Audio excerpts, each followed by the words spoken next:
fit with QB, the world's leading compact seated elliptical. QB gives you active sitting, letting you burn calories and keep moving in an easy and low-impact way, all while you work, read, or watch TV. QB was named a top 10 gift by Time Magazine and has been featured all over the world. It's whisper quiet while it works your abs and core, hip flexors, glutes, quads, hamstrings, and calves. QB is a lifesaver for me. Here's your answer to your problem. I feel young again. Join the hundreds of thousands of people moving more with QB. Call to find out how to get your QB with free shipping and a 30-day completely risk-free trial. You'll also get this QB workout mat free. Now keep fit while you sit with QB. To order, call 800-289-5820. That's 800-289-5820. Call now.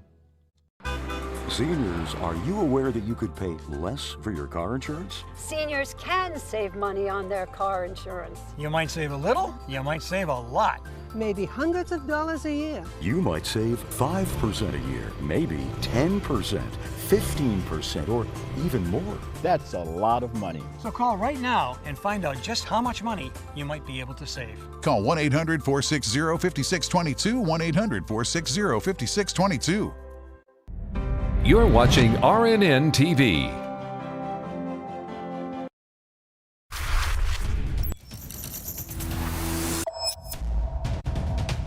Good evening and welcome to RFL. I'm Andrew Whitman in for Richard French. Ever since Roe v. Wade in 1973, when the Supreme Court established a constitutional right to an abortion, it has been the hottest of hot-button issues. It still is, and it remains a litmus test for people on both sides of the aisle. This morning, the Roberts Supreme Court agreed to hear a major new abortion case out of Mississippi, one that is considered a direct challenge to Roe. The case, Dobbs versus Jackson Women's Health, concerns a law enacted by Republicans in that state that bans the procedure after 15 weeks of pregnancy and does so with few exceptions.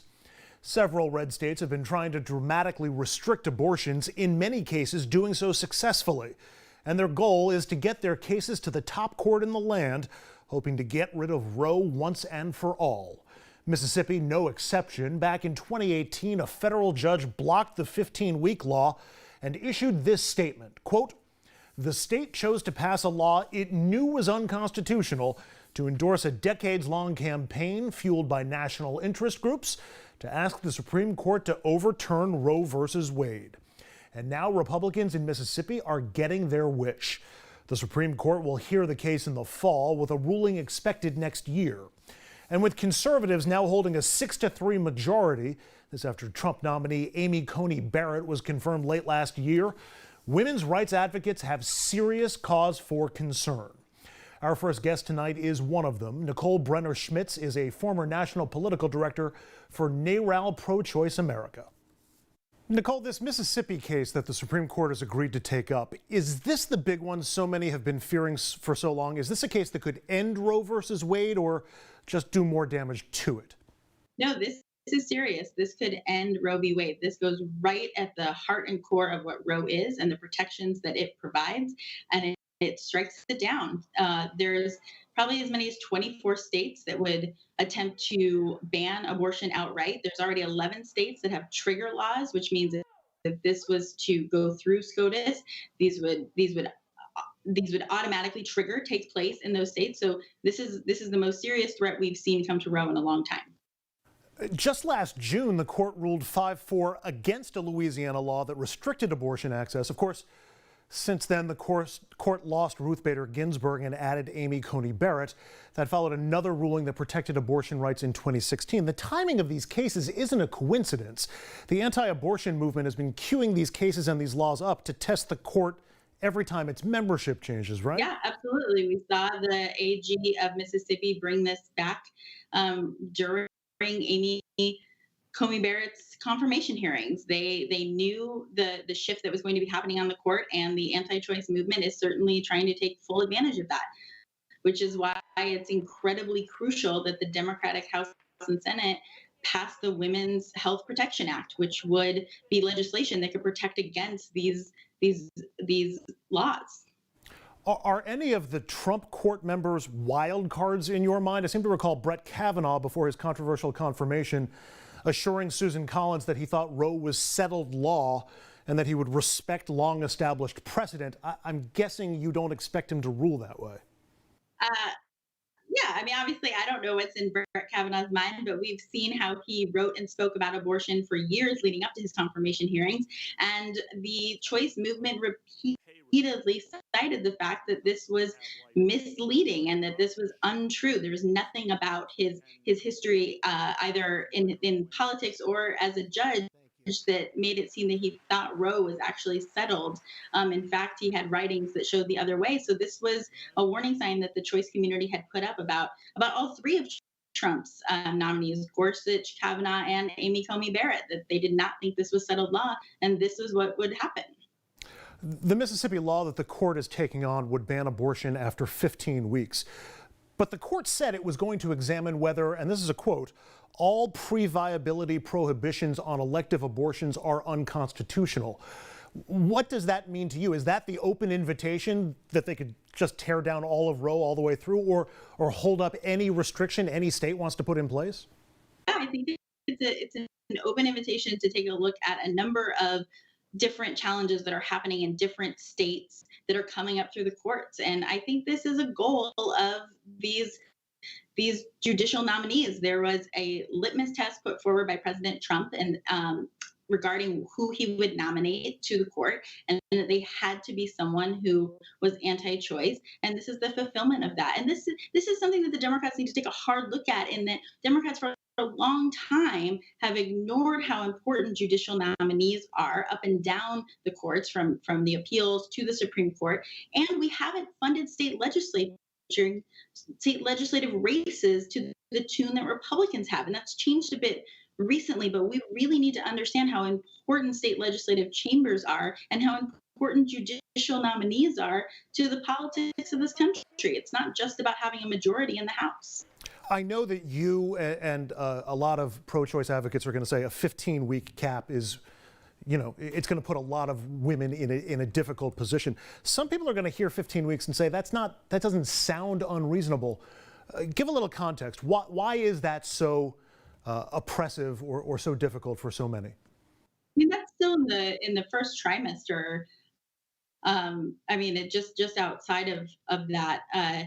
This is something that is deeply personal to each woman in each case. We cannot be deciding at the courts what women should or shouldn't do with their bodies. Women know what's best for them and their families, and it should be a choice between them and their doctor at any point in the pregnancy when they feel this is the decision they need to make.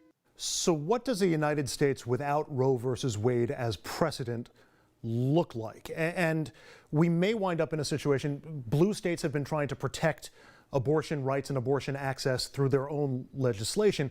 Could we wind up with red state and blue states having different laws when it comes to abortion policies?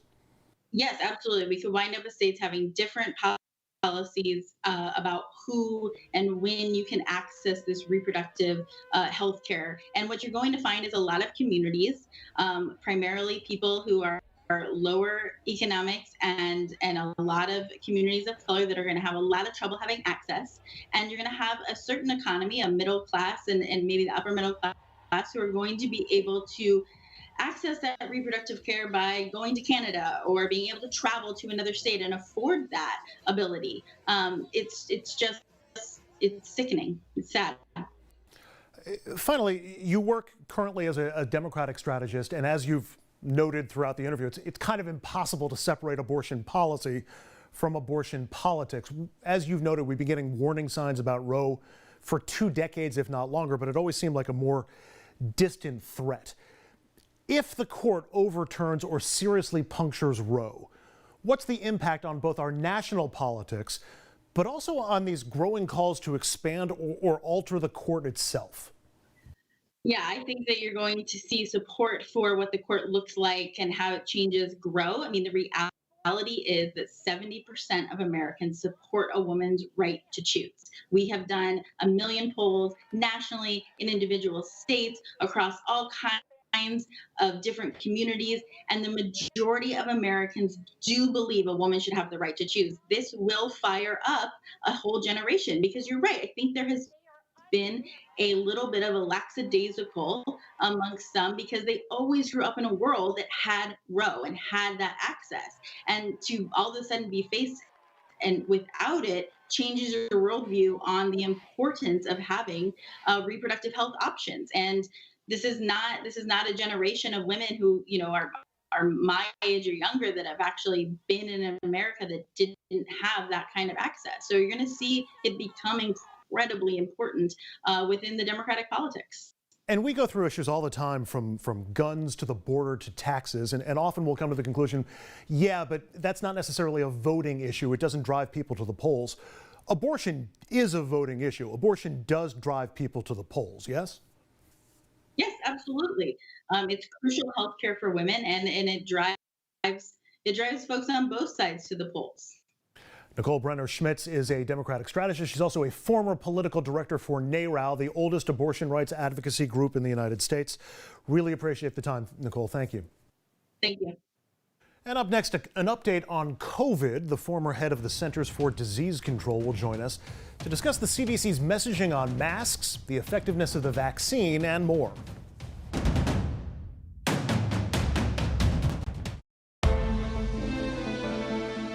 After an auto accident, insurance companies will try to outsmart you and pay as little as possible. At Vocate Legal, our attorneys know exactly how big insurance thinks and how to outsmart them. That's all we do, day in and day out. Call us today or visit vocate.com for a free consultation. We'll help you connect to a qualified attorney in under 10 minutes. Get a free consultation and we'll start working for you right away. Better yet, you don't pay unless you win your case. Our accomplished attorneys have the experience and knowledge to handle your case strategically and will fight to get your medical expenses paid, your car repaired, and the maximum compensation. Make the right move and partner with one of our Vocate legal attorneys at no upfront cost to you. Call us today or visit vocate.com for a free consultation. Vocate Legal, fight smarter. This is important news for people who took certain drugs for HIV and then suffered serious injury to their kidneys or bones. Your HIV drug could have contained TDF, an ingredient known to increase the risk of kidney disease and kidney failure. TDF has also been linked to bone fractures, bone density loss, and softening of the bones. If you or a loved one took Truvada, Viriad, Atroplus, Stribild, or Complera and then suffered from kidney disease, kidney failure, bone fractures, osteoporosis, osteopenia, or osteomalacia, call the lawyers at Davis & Crump right now to see if you're eligible for a cash award and medical expenses. If you or a loved one took any of these medications and were then diagnosed with kidney disease, kidney failure, bone fractures, bone density loss, or softening of the bones, call Davis & Crump right now to see if you're eligible for a cash award and medical expenses. Our first consultation is free, and we don't get paid unless you get paid. Call Davis & Crump right now. Operators are standing by. If something happened to you, what would happen to them? Their home, their education, their future. You need life insurance, and chances are SelectQuote can help you get it for less than $1 a day. SelectQuote found Jacob 40, a $500,000 policy for only $19 a month. And SelectQuote found his wife Wendy a $500,000 policy for only $17 a month. Our secret? At SelectQuote, we aggressively comparison shop up to 10 highly rated companies to find you the company with the best rates. We found Gary, 35, a $1 million policy for only $22 a month. Why pay more? Give your family the security they need at a price you can afford. Call 800-717-7198 or go to SelectQuote.com now and get the insurance your family needs. At a price you can afford. SelectQuote. We shop, you save.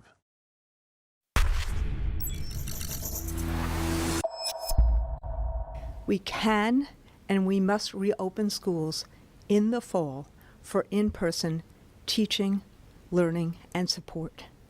And we must keep them open fully and safely 5 days a week. The United States will not be fully back until we're fully back in school.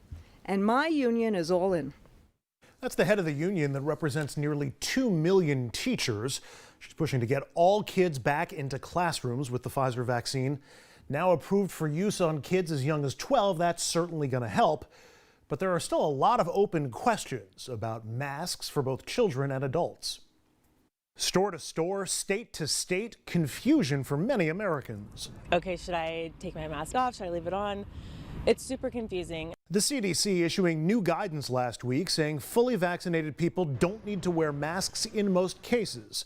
From the Las Vegas Strip to the ballpark and the French Quarter in New Orleans, many rejoicing over the weekend. But businesses, employers, states, and cities can still make their own rules. Trader Joe's lifted its mask order, and Starbucks has made them optional.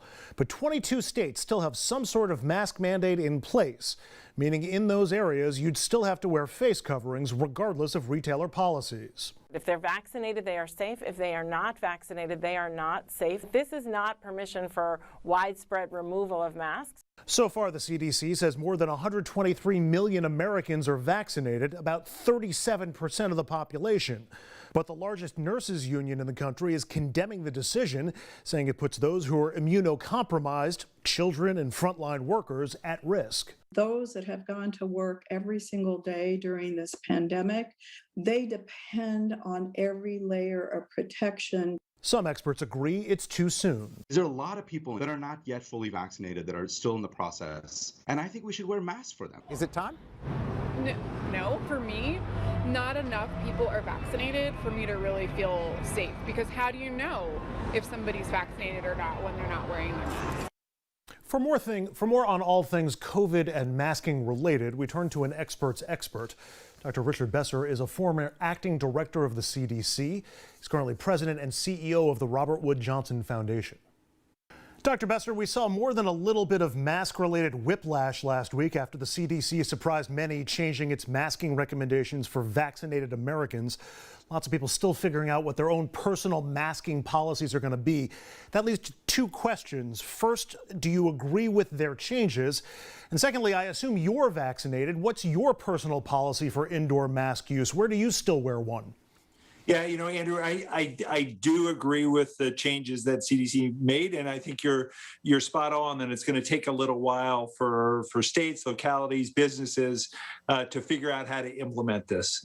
You know, the science is clear that if you are fully vaccinated 2 weeks after your final dose, you have incredibly high levels of protection. These are some of the highest levels of protection we've seen from any vaccine. And so I was really excited. I am fully vaccinated. I'm enjoying going outside and not wearing a mask, but I'm in New Jersey, and in New Jersey, the indoor masking rules and regs are still going to stay in place, given we've seen very high cases of COVID until very recently.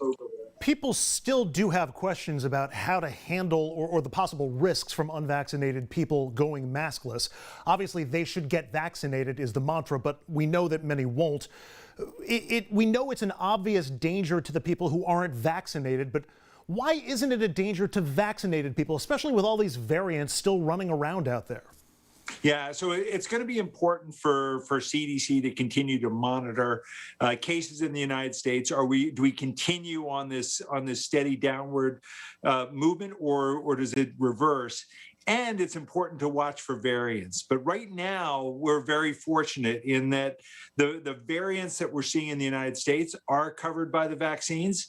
And vaccinated people really are at very, very little risk from someone who is unvaccinated.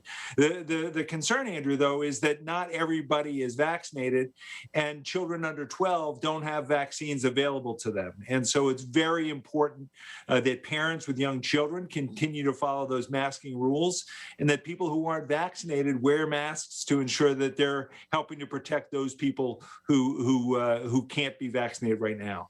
As you mentioned, among the groups having the greatest difficulty dealing with the change in policy are businesses who now have to balance worker and customer safety with the risk and hassles and headaches that come from telling angry people that they need to mask up. What advice would you give to businesses? What criteria should they be using to determine their own mask policies? Well, I think there's a couple things. First is they need to follow the local and the state rules and regulations on this. Beyond that, they need to make sure that their workers have full access to vaccination, because while there are enough vaccines for everyone in America who wants them, for many people there's still challenges and there are barriers to getting vaccinated. Black Americans, Latino Americans have been vaccinated at much lower rates, and a lot of that has to do with barriers. Many people can't take time off work to get vaccinated, and if they have a sore arm or feel pretty lousy the day after, they don't have sick leave to take off. So can we make it easier and easier for people to be vaccinated? But if you're a business, you want to know, are your employees vaccinated? Especially if you're thinking about a setting like a restaurant or a crowd